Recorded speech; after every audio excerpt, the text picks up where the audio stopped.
In this tutorial, we're going to take a look at utilizing the container and module functionality within the layout editor to achieve customized web page layouts. So as with the previous video that took a look at switching layouts, there's a bit of terminology that we need to be aware of. So a layout is the overall structure and configuration of your page on the front end of your storefront. So looking at our in development storefront here, for example, the layout is what we would consider the overall structure of our page. So for example, having the footer at the bottom, the header at the top, and the main content in the middle. We also need to consider a container. So this is a pre-designated area of your main layout, and that includes elements such as a header, like we've got at the top of our page here, a footer, and our main content.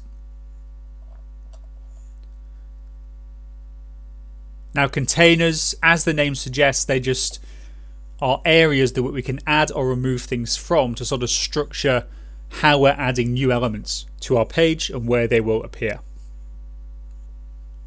A module is an element that sits within or relative to our containers.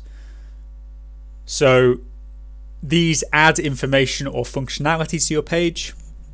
Things this could include, for example, are a search bar, the ability to navigate between products, or if you want to put particular imagery or text onto your page. These might be done using modules which sit within certain containers. So that means they'll appear at a certain part of your page. And then we've also got to consider the term columns. So again, quite self-explanatory. However, in this respect, we're talking about the names that are given to our two main layout groups.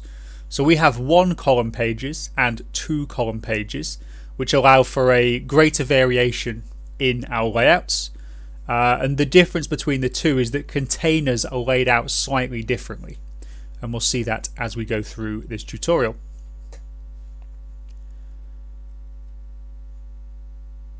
So what we're going to do first, if we go to our home page, I'm going to navigate to the Layout Administration panel, which is located on the front end of your storefront. And it's this icon on the bottom left, which will just be visible to administrators.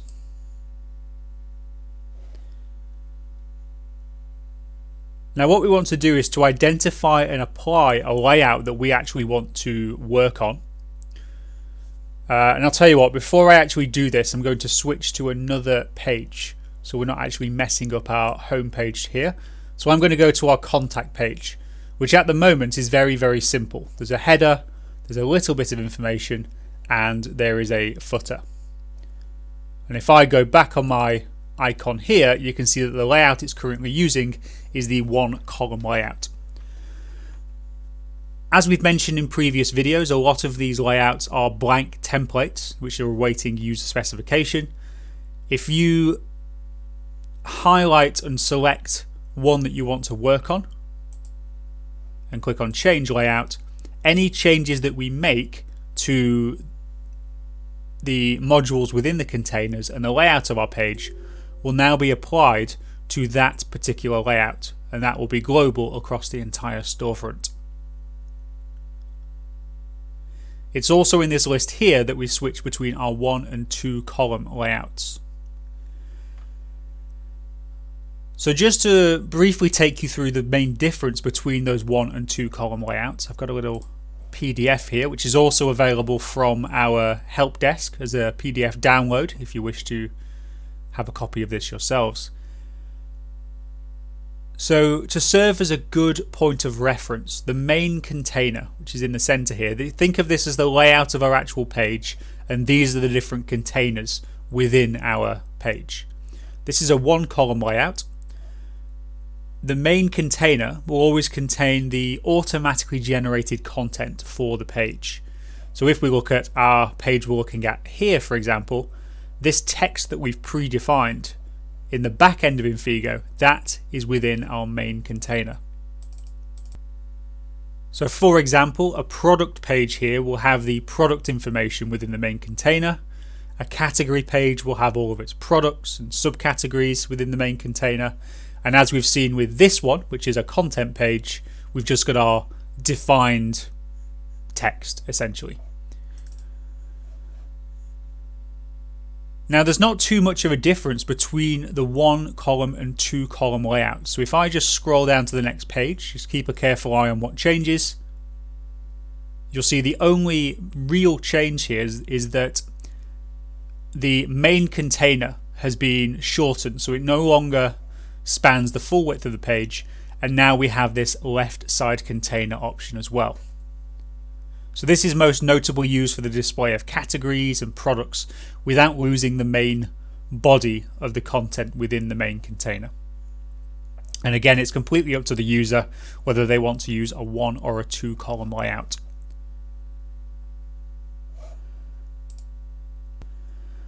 So I've applied this 1 column D layout, which I know is not in use on anything else on my storefront, so I can change this.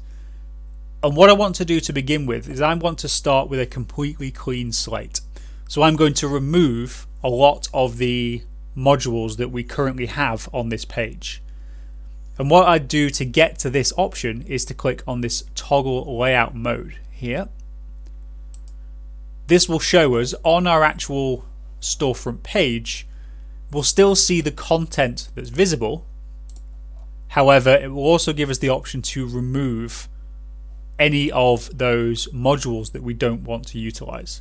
So what I'm going to do is just remove all of the options we have on there just by clicking remove, and you'll see that the only thing I have left now on that page is my text which appears in the main container.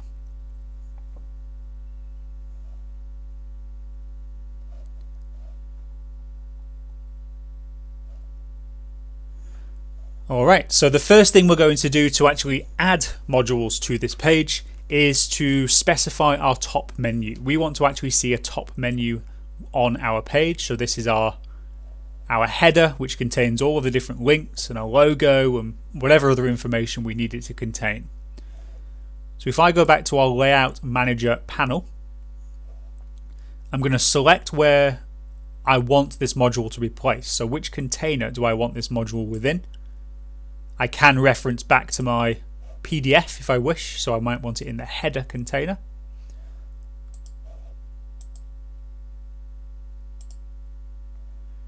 And then on the modules, you can see all of the list of modules that we have available to add to our page layout. We'll be covering a few of these in this tutorial, but not all of them by any means. And we're going to navigate to top menu. I then say add module to container, and we can now see that top menu appearing on our page layout. So next we will see how different container and module selections influence the final page layout. So we'll take a look at a few simple examples. We'll primarily focus on the header container that we've worked on here, but we'll put a couple of different modules in different containers as well. So we'll start off by clicking on the Show Layout Administration panel. And what we're going to do next is we're going to actually apply a search box to our header container. So this is so we can actually search between products, for example, between categories. So if I go to header container, because I want it to appear at the top of my page, and then within my modules, quite close to the bottom, I have the option for a search box. Add module to container, and you can see how that search box is appearing.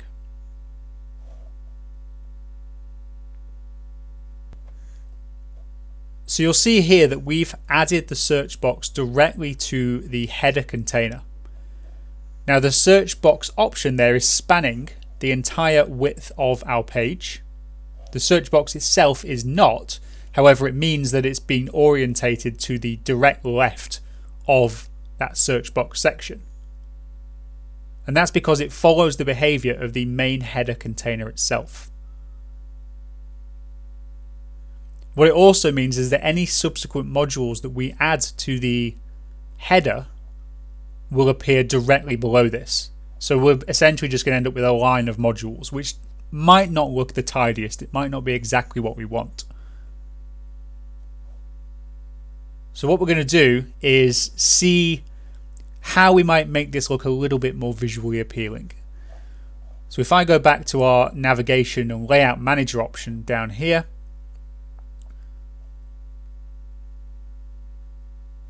what we're going to do next is apply what can essentially be thought of as a sub-container, I would say. So let me add this and I'll explain it further. So if we go to our header container, so again we want to add something to our header container, and this time I'm going to navigate to a module called header module, one column.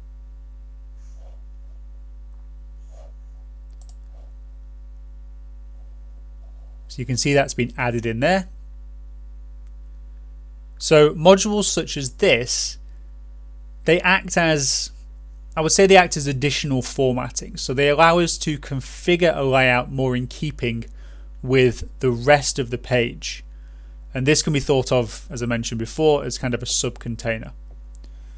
So I'll show you exactly what I mean by this. So if I go to our layout manager again, you'll notice that in our containers, and these were present before, so we have header left and header right.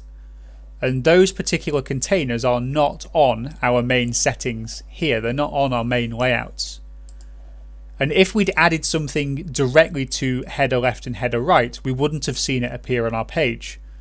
But now we have this sort of additional sub-container, let's say.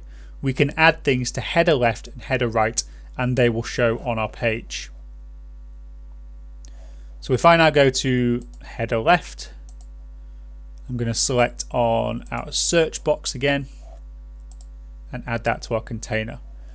And what you can see is that it's no longer spanning the entire width of our page. The one column layout there is now just the same width as our main content. So it's much more reasonable formatting than the entire width of the page. So you can see there, if I click on that, my search products is now a bit more reasonably placed.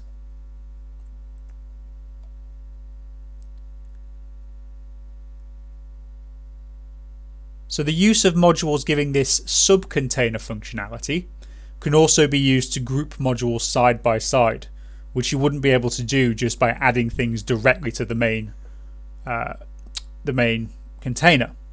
So in this example, we'll place another module next to the search box that we've just added.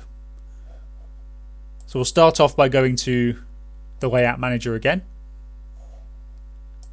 I'm going to pick the same container, so header left. You might reasonably think that if you add to header right, it will add it over here. However, think of header left and header right as different containers, so they will appear in different places on the page. If we add something else to header left, so this time I'll go for, let's say, mini shopping cart, add module to container, and you can see that it's now halved the length of the search box option, and it's allowing us to put that mini shopping cart right next to it. And we can do that with multiple modules. So we're not limited to 2, we could do 3 or more. So we'll move away from the header container. First I'm going to get rid of that first search box that we added, which is now surplus to requirements. What we're going to do now is to look at a couple of different containers. We're going to look at before main container and after main container, which if I go to our PDF is just before and just after our main container content, so our main body of text.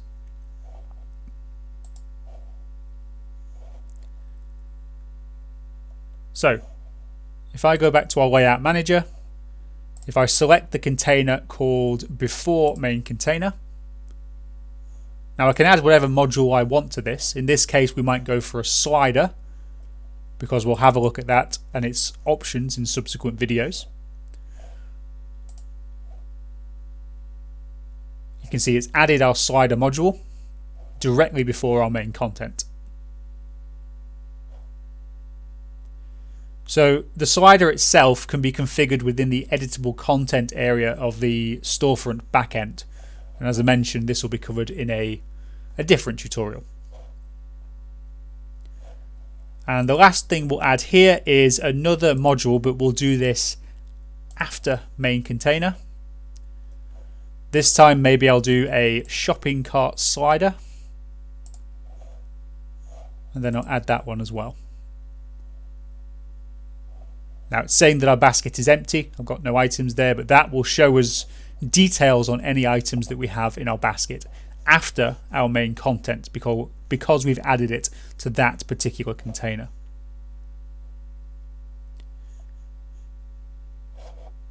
Okay, so that's it for this tutorial. Hopefully that gives you a good understanding of how the container and module functionality works.